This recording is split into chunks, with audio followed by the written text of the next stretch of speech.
જે રીતે આ પ્રશ્નનો ઉકેલ આવતો હોય છે એ પ્રશ્નનો ઉકેલ લઈ આવશે. એને કારણે મિત્રો પાટીદાર સમાજની આબરૂને કલંક લાગે છે. જે કાંઈ પ્રશ્ન હશે એ સમાજના આગેવાનો ભેગા મળીને પતાવશે. જે દિવસે સમાજને જરૂર હશે તે દિવસે બંને આગેવાનો કે જે આગેવાનો વચ્ચે વિવાદ હશે એ સમાજની વચ્ચે આવીને જે કાંઈ વાત કરવાની હશે એ કરશે અને એનું નિરાકરણ આવશે. રાજકોટ જિલ્લાના જામ કંડોરણાના સમૂહ લગ્નમાં જયેશ રાદડિયાએ જે બયાન આપ્યું હતું એને લઈને વિવાદ શરૂ થયો છે, હજી ખતમ થયો નથી. અને એના કારણે જયેશ રાદડિયા અને નરેશ પટેલના જે સમર્થકો છે એ સામ સામે આવી ગયા છે ને સોશિયલ મીડિયા ઉપર જાણે કે લડાઈ શરૂ થઈ ગઈ છે. અને આ જે લડાઈ છે એને ખતમ કરવા માટે એક વધુ નેતા છે, આગેવાન છે, પાટીદાર આગેવાન એ મેદાને પડ્યા છે અને એ છે લલિત વસોયા. એની વિગતે વાત કરવી છે આ વિડીયોમાં. નમસ્કાર, આપ જોઈ રહ્યા છો વાઇબ્સ ઓફ ઇન્ડિયા અને મારું નામ છે ઇમરાન. 26મી જાન્યુઆરીએ જામ કંડોરણામાં પાટીદાર દીકરીઓના સમૂહ લગ્નનો એક ભવ્ય કાર્યક્રમ હતો અને એ કાર્યક્રમ દરમિયાન ભાજપના ધારાસભ્ય અને પૂર્વ મંત્રી જયેશ રાદડિયાએ એક મોટું બયાન આપ્યું હતું. તેમણે નામ લીધા વગર ખોડલધામના ચેરમેન છે નરેશ પટેલ એમની સામે નિશાન સાધ્યું હતું અને કહ્યું હતું કે સમાજમાં રહીને રાજકારણ ન કરો, રાજકારણ કરવું હોય તો રાજકારણમાં આવી જાઓ અને મને મારું રાજકારણ કરવા દો. તેમણે એમ પણ કહ્યું હતું કે સમાજના 2-5% લોકો છે એ હવનમાં હાડકા નાખવાનું કામ કરે છે અને તેમણે વધુમાં એમ પણ કહ્યું હતું કે મારું તીર છે એ નિશાના ઉપર જાય છે, આડું અવડું જાતું નથી. અને આ તીર જાણે કે નામ લીધા વગર, નરેશ પટેલનું નામ લીધા વગર જયેશ રાદડિયા બોલ્યા હતા અને આ તીર જાણે કે સીધું નિશાન ઉપર લાગ્યું હોય એ રીતે નરેશ પટેલના જે સમર્થકો છે એને મન ઉપર લઈ લીધું અને સોશિયલ મીડિયા ઉપર જયેશ રાદડિયા સામે નિવેદનો કરવા લાગ્યા, કોમેન્ટ કરવા લાગ્યા અને પોસ્ટ કરવા લાગ્યા.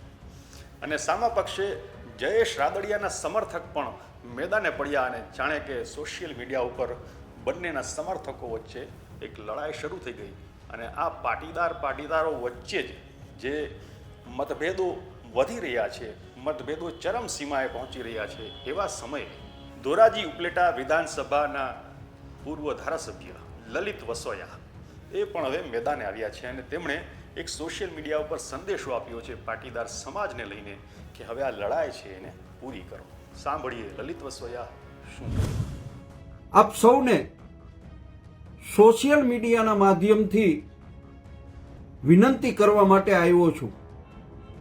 છેલ્લા 2 દિવસથી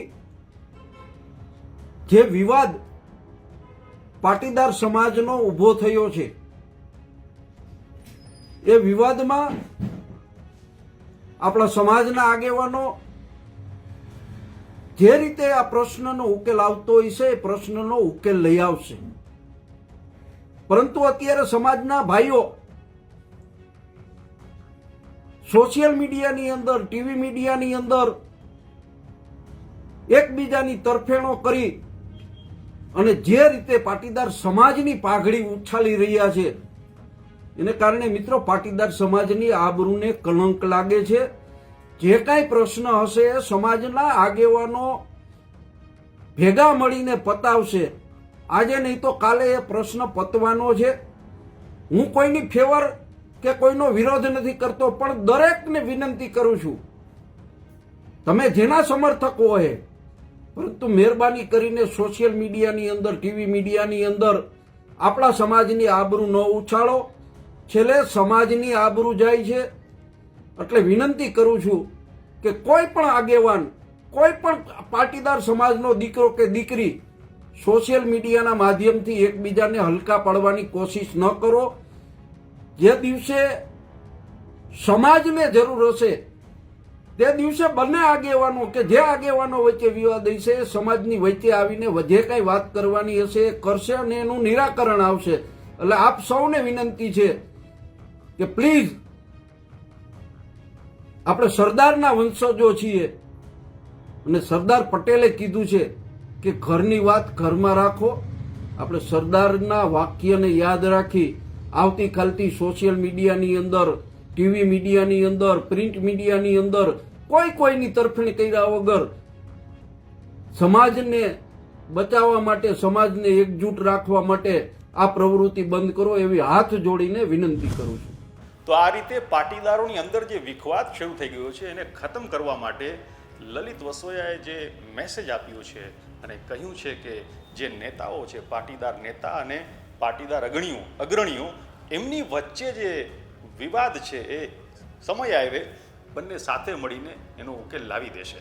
એના કારણે સમર્થકો જે છે એ સામસામે આ રીતે આક્ષેપબાજી કરવાનું અને કોમેન્ટ કરવાનું બંધ કરે. તો લલિત વસોયાએ જે મેસેજ આપ્યું છે, જે કહ્યું છે, એનાથી આ જે વિવાદ છે લોકો વચ્ચે, પાટીદારો વચ્ચે, એનો અંત આવશે કે શું? લલિત વસોયા જે બોલ્યા છે એના વિશે તમારું શું માનવું છે? અમને કોમેન્ટ કરીને જરૂરથી જણાવજો. આપણે મળતા રહીશું વાઇબ્સ ઓફ ઇન્ડિયા પર.